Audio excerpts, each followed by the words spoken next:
E a primeira informação é sobre o Santos, que anunciou a contratação do atacante Pedrinho, 24 anos de idade, já esteve no São Paulo, já esteve no América. A contratação dele foi muito polêmica porque foi acusado de agredir a namorada. O Santos, antes de fazer o anúncio da chegada por empréstimo até o fim da temporada, procurou o departamento jurídico, ouviu as explicações do atleta e oficializou sua chegada. Bora contar também que o Atlético Paranaense encaminhou a contratação do atacante Peterson, uma das grandes joias do Flamengo, empréstimo de uma temporada, opção de compra de 3 milhões de euros. Já o Fluminense fará nas próximas horas proposta ao Benfica por Gabriel Pires, volante que esteve na temporada passada no Botafogo e deixou o clube. Por falar em saídas do Botafogo, agora é oficial, Diego Costa não terá seu contrato renovado em General Severiano. São 10 jogadores que estiveram no Botafogo em 2023 e não seguem para 2024. Para completar o giro de notícias, queria contar que Vila Sante renovará seu contrato com o Grêmio, vai ter um aumento considerável, saltando de R$250 mil por mês para 500 mil mensais. O Vila Sante vinha chamando a atenção de clubes brasileiros e também do exterior. Bora com novidades do Figueirense. Muita coisa legal para contar para vocês sobre o Figueira, que disputa a terceira divisão do Campeonato Brasileiro.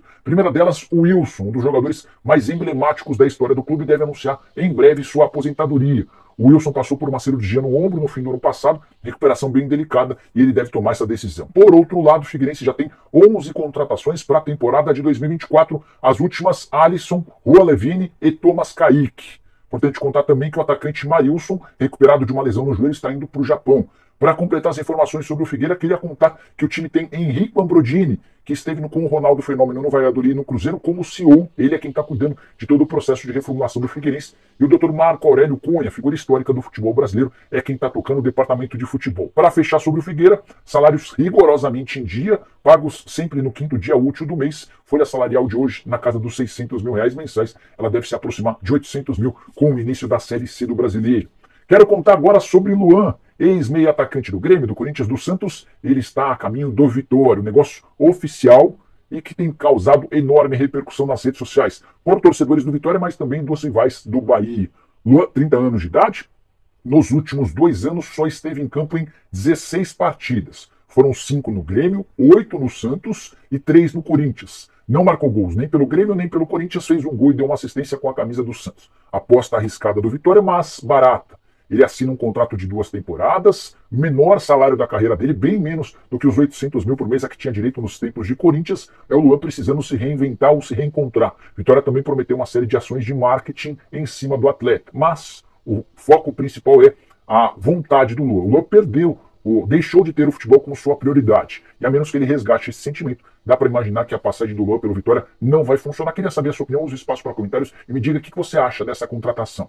Bora falar agora sobre Gilberto, atacante de 34 anos de idade, que está rescindindo seu contrato com o Cruzeiro. Nas últimas horas, o Cruzeiro procurou os representantes do atleta propondo um acordo amigável para a rescisão. O vínculo se encerrava em dezembro de 2024. O pacote Gilberto gira na casa dos R$700 mil por mês, entre salários, direitos de imagem e luvas. É natural que o Cruzeiro pague alguma compensação financeira para que o Gilberto rescinda o contrato, atleta que não atua desde 20 de setembro do ano passado, 24ª rodada do Brasileiro. Ele ainda foi para o banco na 25ª rodada, mas acabou sendo excluído do restante da temporada passada e nem participa da pré-temporada. O Gilberto quase se mudou para o Olímpia do Paraguai, mas a informação que vem do Paraguai é de que Lucas Prato tem negociações avançadas com o clube de lá. Gilberto, que com a camisa da Raposa fez 32 jogos, 6 gols e 1 assistência, na minha opinião, Gilberto caberia como titular em vários times da Série A do Brasileiro, da metade da tabela para baixo ele é titular em todos, e dos times grandes seria uma ótima opção no banco de reservas. Você concorda? Discorda? Use espaço para comentários e avalie. Só mais uma sobre o Cruzeiro. Raposa está negociando Daniel Júnior, meio atacante, revelado no próprio clube, negociação com o Vitória. Hora de falar sobre o Flamengo, preciso te atualizar em relação às negociações por Evander, meio atacante formado na base do Vasco, em nome dos sonhos do Flamengo para a temporada de 2024. O Flamengo desistiu da contratação do atleta. Tudo porque a última oferta de 11 milhões de dólares foi recusada pelo Portland Timbers. Diante desse cenário, o Flamengo não está disposto a pagar mais do que isso e procurou o Timbers para avisar que, a menos que eles topem reduzir ou reabrir as negociações por 11 milhões de dólares, não haverá acordo. O Evander ainda fez esforços para que a negociação avançasse. Ele está morando sozinho nos Estados Unidos, toda a família no Rio de Janeiro. Se ele se acerta com o Flá, teria a oportunidade de voltar a estar perto de todo mundo, mas Portland Timbers bateu o martelo e disse que não vende. Vale a lembrança de que ele havia sido contratado por 8 milhões de dólares no fim do ano de 2022 e na temporada de 2023 foi eleito por torcedores o principal jogador do time. Flá que tem encontrado enormes dificuldades nas contratações depois de investir 18 milhões de dólares em Nicolás de la Cruz. O Flamengo viu os times com quem negocia pedirem caminhão de dinheiro. Foi assim com o Léo Ortiz em relação ao Red Bull Bragantino, foi assim com o Matias Vinha em relação a Roma, foi assim também com o Luiz Henrique em relação ao Betis. Quando você contrata alguém muito caro, como o De La Cruz, você passa ao mercado a notícia de que você tem bastante dinheiro e os outros clubes passam a exigir bastante. Quero falar agora sobre Felipe Coutinho, meio atacante revelado no Vasco, sonho de 10 entre 10 torcedores cruz-maltinos. Será que ele pode voltar a São Januário? A situação dele no Aston Villa é bem complicada. Ele volta de um empréstimo no Catar, no Aldoail não foi bem, o Aston Villa já decidiu que não vai utilizá-lo. E topa emprestar ou vender sem grandes dificuldades. O empréstimo poderia ser gratuito, a venda em condições bem bacanas. Tudo para poder se livrar de um atleta que custa 3 milhões e meio de reais por mês. Antes de gravar o vídeo, consultei uma fonte no Vasco para saber se existia alguma chance de o Coutinho ser contratado. A resposta foi não. Hoje a 777 trabalha com objetivos bem menos impactantes. O projeto é a médio e longo prazo, e esses jogadores de mais impacto, de mais nome e de mais custo vão ficar para um segundo momento. Hoje, por exemplo, o Vasco trabalha na contratação do Adson, ex-jogador do Corinthians, pertence ao Nantes, negócio praticamente fechado em 5 milhões e meio de euros. Resta apenas que o Vasco e a 777 apresentem garantias bancárias para que o martelo seja batido. Só para arrematar, na manhã dessa quinta-feira, contei para vocês sobre a situação de Alexandre Matos na 777. Muita gente fez uma interpretação equivocada. A informação que eu tenho é de que o Matos está incomodado com o modus operandi da 777 em relação a contratações. Só para deixar bem claro, há muita burocracia, o processo de contratação é muito lento. O Vasco tem 3 jogadores engatilhados, jogadores bons, mas se a aprovação não vier rápido, o Vasco corre o risco de perder esses atletas para concorrentes. Além disso, o Matos e o Ramon Dias, o técnico do Vasco, entendem que a 777 também precisaria contratar jogadores veteranos para mesclar em relação aos jovens que serão contratados e revendidos no futuro, garantindo dinheiro para a 777. A montagem de um time campeão passa por ter jogadores jovens, mas também jogadores veteranos, e a 777 tem batido na tecla de que é importante ter apenas os jogadores mais jovens que garantirão revendas no futuro. Posso contar para vocês que ainda que o Corinthians faça a proposta, é muito difícil, para não dizer impossível, que o Matos troque um projeto da 777 e do Vasco, com todo o engajamento e o tamanho do clube, para se mudar para qualquer outro do Brasil como o Corinthians. Mas a informação é de que há um incômodo, e isso eu posso assegurar para vocês. Combinado? Bora falar agora sobre Caio Alexandre, que passou a ser especulado no São Paulo. Meio-campista do Fortaleza, que já negociou com o Palmeiras, com o Corinthians e com o Bahia. A especulação em relação ao São Paulo surgiu por causa do interesse do Fortaleza em contratar o Gabriel Neves. A negociação existe, o Fortaleza tem a intenção de fechar com o volante uruguaio e tem contrato com o São Paulo. A questão financeira é o primeiro impeditivo. Isso porque o Gabriel Neves não vale mais do que 2 milhões de dólares. E o Fortaleza pede 5 milhões de dólares para negociar o Caio Alexandre. Ou seja, São Paulo precisaria arcar com pelo menos 3 milhões de dólares para que o negócio pudesse avançar. Mais do que isso, o Tricolor tem vários jogadores para essa função de meio campo. Já contratou para essa temporada de 2024 o Luiz Gustavo e o Bobadilha.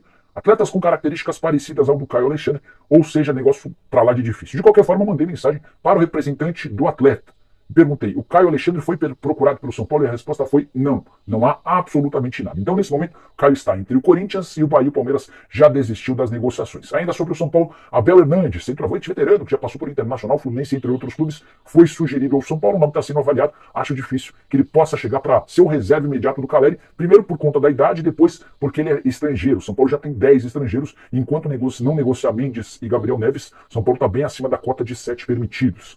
Vale a lembrança ainda de que Abel Hernandes, na temporada passada pelo Peñarol, fez 43 jogos e 20 gols, números relativamente bons. Bora mudar de assunto e contar a respeito do Corinthians em uma dívida com o Will Dantas. Empresário do Pedrinho, você vai lembrar que lá atrás, no ano de 2020, o Corinthians vendeu o Pedrinho para o Benfica por 20 milhões de euros. Pedrinho, ou melhor, o Will Dantas, como dono de 30% dos direitos econômicos, teria direito a 6 milhões de euros. Na oportunidade, André Sanches, presidente do Corinthians, conversou com o Will Dantas e pediu que essa grana fosse emprestada ao Timão diante da enorme dificuldade do clube. O ano de 2020 passou, de 2021, 22, 23, e nada desse dinheiro ser devolvido. Conversei antes de gravar esse vídeo com o Will Dantas e ele contou que no próximo dia 31 de janeiro, ou seja, no fim desse mês, vence o prazo para a primeira parcela de pagamento desses 6 milhões de euros. Se o Corinthians não fizer esse pagamento, a partir daí o Will Dantas passa a ter direito ao recebimento da grana integral, 6 milhões de euros. Com detalhe, ainda pode ser inserida a cobrança de juros e correção monetária. Os 6 milhões de euros, que hoje equivalem a 32 milhões de reais, se transformariam em 8 milhões de euros ou 42 milhões e 700 mil reais. Se o Corinthians não pagar agora, vai ver a dívida aumentar de forma significativa e vai ver o Will Dantas habilitado para recorrer à FIFA, para o que o Corinthians deve ao Will Dantas são 30% dos direitos econômicos. E nesse caso você pode fazer a cobrança na FIFA, pior para o Corinthians no caso, né? Essa cobrança pode se transformar em punição, transfer ban, que é a proibição de inscrição de atletas, perda de pontos, entre outras coisas. Só para arrematar sobre o Corinthians, queria contar que o Timão anunciou a chegada da psicóloga Anaí Couto, que trabalhou desde 2013 no São Paulo. Ela recentemente havia anunciado sua saída do Tricolor para se acertar com o Corinthians. Essa era inclusive uma das promessas do Augusto Melo durante a campanha de que contrataria um psicólogo para o Timão. Bora fechar o vídeo para contar quanto o Palmeiras recebeu de oferta pelo lateral esquerdo Vanderlan, 21 anos de idade. A oferta é do Rennes, da França. Proposta do time francês de 10 milhões de euros ou cerca de 53 milhões de reais. Se você venderia o Vanderlan? A resposta do Palmeiras foi não. Verdão entende que o Vanderlan, se tiver mais oportunidades, vai valer bem mais do que esses 10 milhões de euros. Ainda que seja o reserva imediato do Piquerez, ele permanece no Palmeiras. Piquerez vai ser bastante utilizado nessa temporada com Copa América e convocações para a seleção uruguaia. Dessa maneira vai sobrar bastante espaço para que o Vanderlan jogue. Nicola, mas e o Caio Paulista? O Caio foi contratado para ser ponta esquerda, num esquema diferente que o Abel pretende montar. Só para lembrar, o Vanderlan chegou de graça ao Palmeiras, tem contrato até dezembro de 27, o Verdão é dono de 70% dos direitos econômicos do atleta. Vanderlan que também faz parte de uma lista de possíveis reforços do Milan para a metade do ano. Prometo ficar de olho nessa história e em quaisquer outros movimentos do Palmeiras para deixar você super bem informado. Espero que tenha curtido o vídeo, deixe like, se inscreva no canal. Nós encontramos de tarde com mais um vídeo. Abraço, tchau!